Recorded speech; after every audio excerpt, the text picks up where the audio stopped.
Hoy hemos tenido una mala elección y eso nos obliga a partir de mañana a redoblar los esfuerzos para que en octubre logremos el apoyo que se necesita para continuar con el cambio.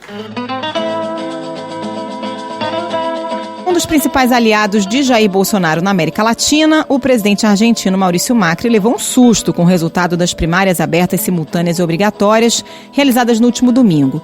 Viu os adversários Alberto Fernandes e a ex-presidente Cristina Kirchner receberem mais de 47% dos votos, 15 pontos à frente dele, que tenta a reeleição.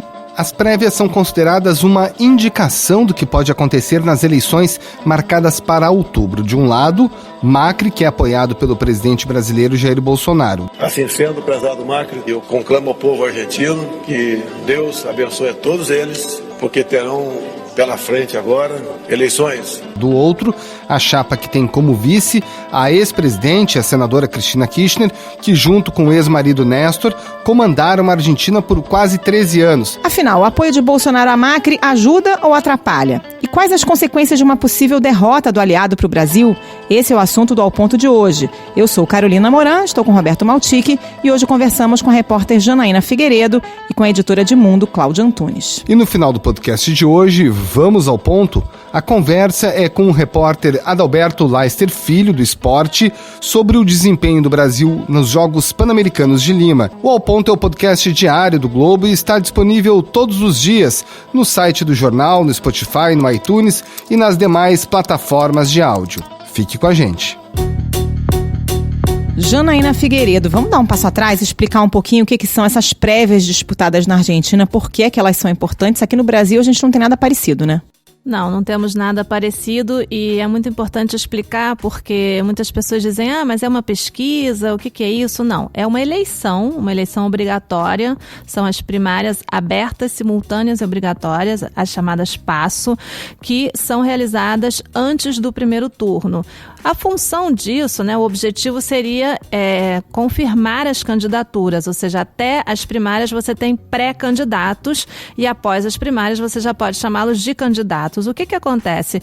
Já há várias eleições não existe disputa entre candidatos ou pré-candidatos dentro dos partidos. Os partidos apresentam apenas um candidato. Então acaba sendo realmente uma espécie de ensaio para o primeiro turno ou teste ou grande pesquisa nacional. O que se esperava dessas primárias era confirmar uma vantagem de Alberto Fernandes e Cristina Kirchner, mas não dessa magnitude. A todos os que nos votaram, minha eterna gratidão. Realmente o tamanho da diferença, essa vantagem de mais de 10 pontos, de 32 para Macri, 47 para Alberto Fernandes, foi uma enorme surpresa, foi realmente uma surra no governo argentino. Janaína, o que está por trás desse desgaste de Macri junto ao eleitorado argentino? Isso tem a ver com uma deterioração da situação econômica, a pobreza aumentou, a inflação é uma das mais altas do mundo, a economia não cresce.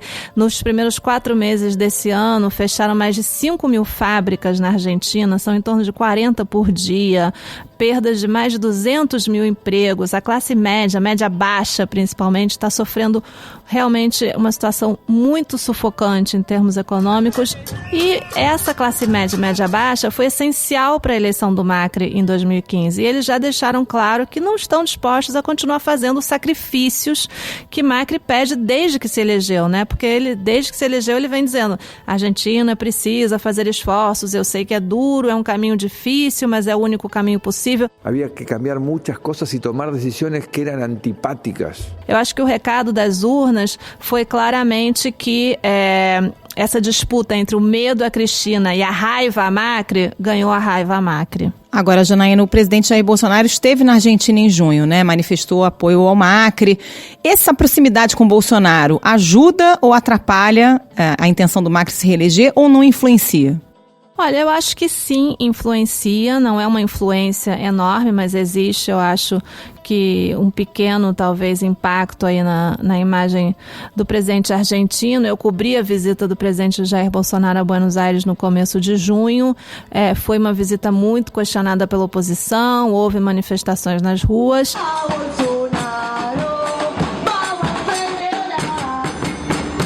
O presidente Jair Bolsonaro é muito criticado na Argentina e houve setores do governo que avaliaram, enfim, que não era muito positiva talvez a visita de Bolsonaro a Buenos Aires. Eu acho que, repito, não é que tenha prejudicado, a derrota do Macri não tem a ver com isso, mas eu acho que é uma aliança que não favorece. Agora, bem a seu estilo, o presidente Jair Bolsonaro fez declarações já polarizando depois do resultado da prévia. Não se esqueçam, aqui mais ao sul da Argentina, o que aconteceu nas eleições de ontem. A turma da Cristina Kirchner, que é a mesma de Dilma Rousseff, que é a mesma de Maduro e Chaves e de Fidel Castro, deram sinal de vida aqui. Povo gaúcho, se essa esquerdalha voltar aqui na Argentina, nós poderemos ter, sim, no Rio Grande do Sul, um novo estado de Roraima. E não queremos isso. Irmãos argentinos fugindo para cá. Esse discurso que polariza, que radicaliza, nessa reta final agora, para outubro, ajuda ou atrapalha o Macri? Eu acho, mais uma vez, que não ajuda, né? Eu acho que, mais uma vez, seria melhor para o Macri que não houvesse uma interferência de governos estrangeiros no processo eleitoral argentino. Não foi somente o presidente Jair Bolsonaro, né? Seu filho, o deputado Eduardo Bolsonaro, também fez uma visita à Argentina e também se posicionou a favor da candidatura de Macri. O próprio ministro das Relações Exteriores, Ernesto Araújo, também tem feito declarações dizendo que a opção para o Brasil, a melhor opção é a reeleição do presidente Macri. Enfim, existe um claro posicionamento do governo brasileiro, porque eu acho que, obviamente, uma derrota de Macri, uma volta do kirchnerismo ao poder, muda e estremece o sistema de alianças na região, né? Nos últimos tempos houve aí se formou uma frente de centro-direita, direita, entre Chile com Pinheira, Argentina com Macri, Bolsonaro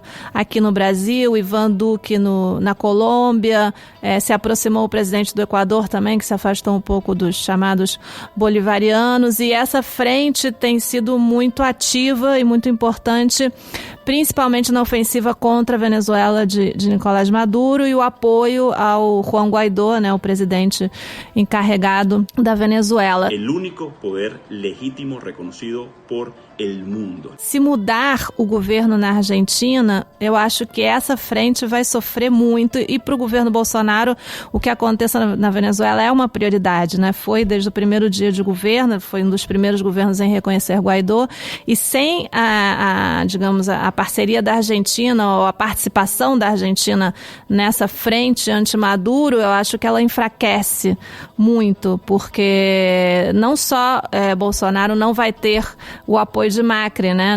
Mas ele vai ter que lidar com a oposição de Cristina Kirchner e Alberto Fernandes, que claramente tem uma posição contrária a tudo que tem sido feito, as pressões, enfim, defendem não só a memória de Chaves, mas o governo Maduro também.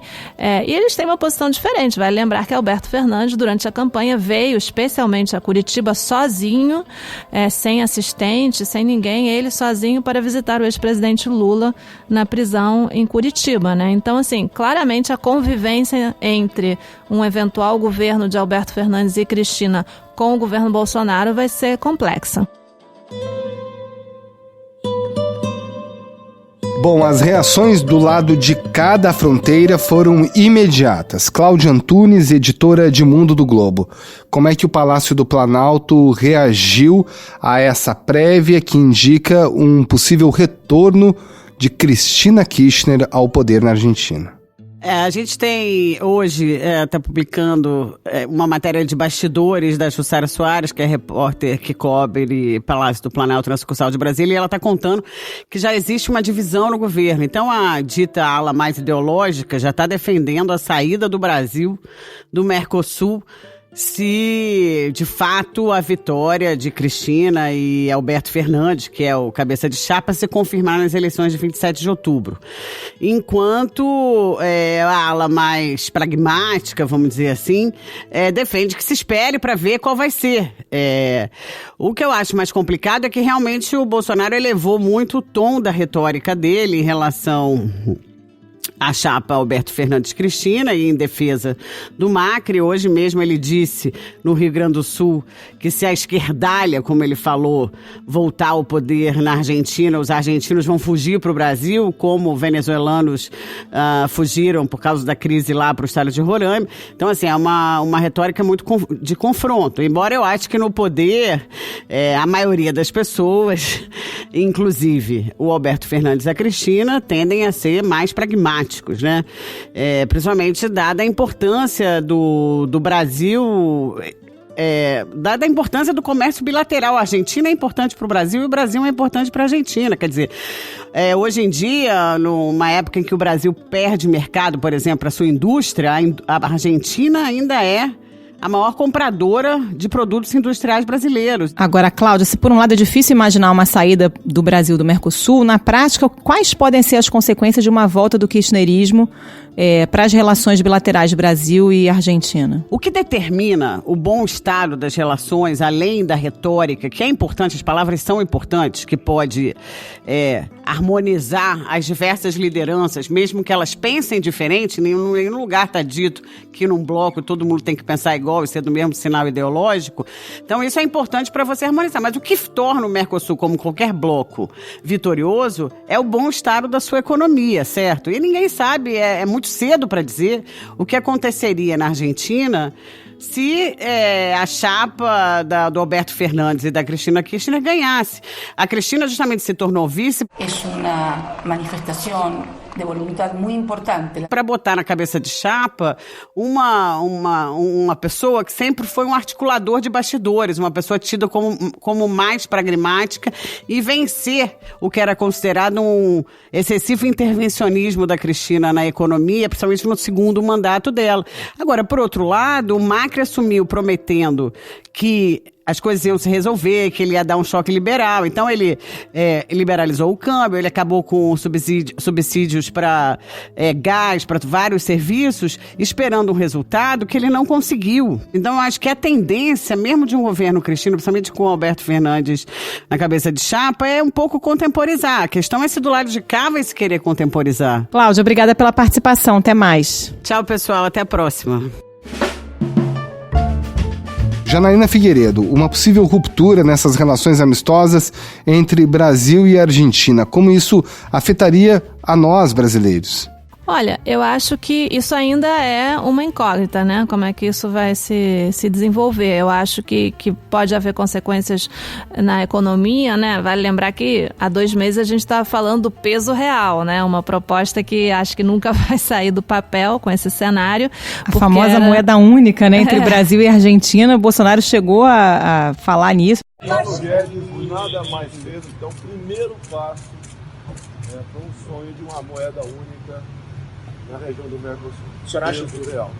Depois foi desmentido, né, pelas 2 chancelarias, né? Na verdade, foi conversado, o Paulo Guedes confirmou, nosso ministro da Fazenda confirmou isso em Buenos Aires, inclusive é um projeto que ele apresentou aos argentinos e os argentinos estavam muito entusiasmados porque achavam que, inclusive, isso poderia salvar o Macri, né, porque poderia, enfim, frear essas desvalorizações, inflação, etc. Então, Brasil e Argentina, com Macri e Bolsonaro, têm muitos projetos, alguns ainda, como eu dizia, no papel, mas outros já avançados. O Mercosul foi reativado, foi fechado um acordo com a União Europeia, que passaram mais de 15 anos, né, de negociações, e tudo isso vai ficar um pouco, digamos assim, condicionado, eu acho, a que possa existir algum tipo de possibilidade de diálogo entre Bolsonaro e o eventual governo de Alberto Fernandes e Cristina Kirchner. São muitas frentes que compartilham os 2 países, né? Na economia, na política,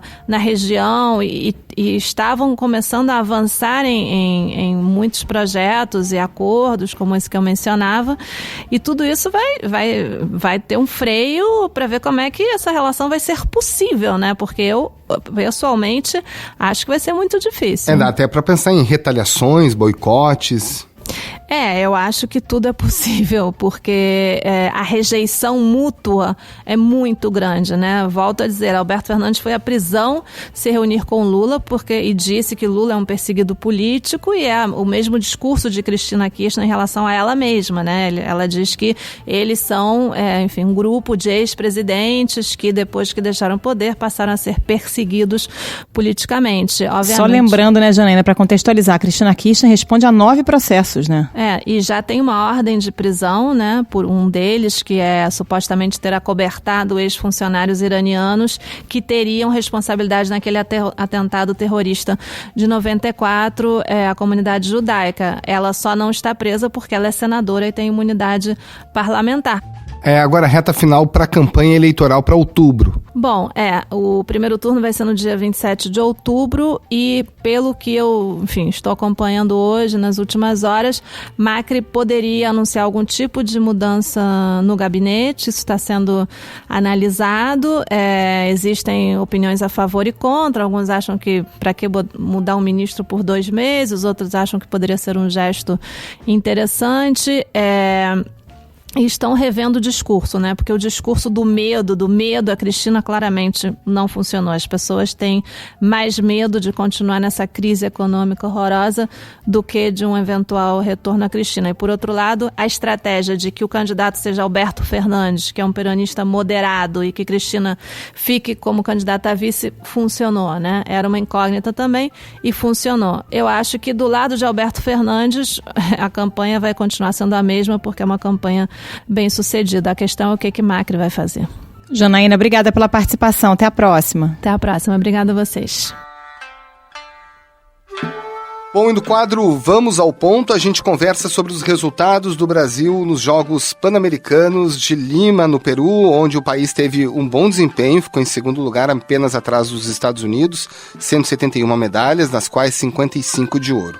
Mas afinal, até que ponto esse nosso resultado no Pan diz que o Brasil será bom também nas Olimpíadas? O repórter Adalberto Leicester Filho faz um cenário, considerando essas nossas medalhas, 55 ouros apenas atrás dos Estados Unidos. Isso é certeza que a Olimpíada do Brasil em Tóquio vai ser boa? Não é certeza. A gente tem que dimensionar os Jogos Pan-Americanos, que a gente está enfrentando adversários apenas das Américas, né? E nas Olimpíadas são adversários do mundo inteiro. Então, esse bom desempenho não quer dizer uma chuva de medalhas em Tóquio. Devemos esperar aí medalhas em modalidades tradicionais, que o Brasil sempre vai bem, como o judô, como o voleibol, e também algumas novas modalidades que vão ser incluídas nos Jogos Olímpicos de Tóquio ano que vem, em que o Brasil tem um bom desempenho em nível internacional, que são o skate e o surf. É esperado que a gente tenha um desempenho um pouquinho inferior ao que foram os Jogos Olímpicos do Rio de Janeiro em 2016. Agora, a gente teve alguns resultados bastante expressivos, olhados do ponto de vista individual. Por exemplo, o basquete feminino venceu a final contra os Estados Unidos. Quais são os resultados do PAN que você entende que são de classe mundial, ou seja, que o Brasil pode levar esses resultados como chance de medalha para a Olimpíada de Tóquio? Olha, alguns resultados do judô, né? A gente pode pensar em alguns nomes que são muito fortes em nível internacional. Eu cito especificamente a Rafaela Silva e a Mayra, que foram medalha de ouro no PAN, e eu acho que elas têm boas condições, boas chances de medalha em Tóquio. A gente tem também a Ana Marcela Cunha na maratona aquática, que ela ganhou a maratona aquática no Pan de Lima, e que hoje ela é o maior nome da modalidade em nível mundial. São atletas para a gente ficar de olho, e são atletas com grandes chances aí de conquistar uma medalha, talvez até de ouro, na Olimpíada de Tóquio. E a natação?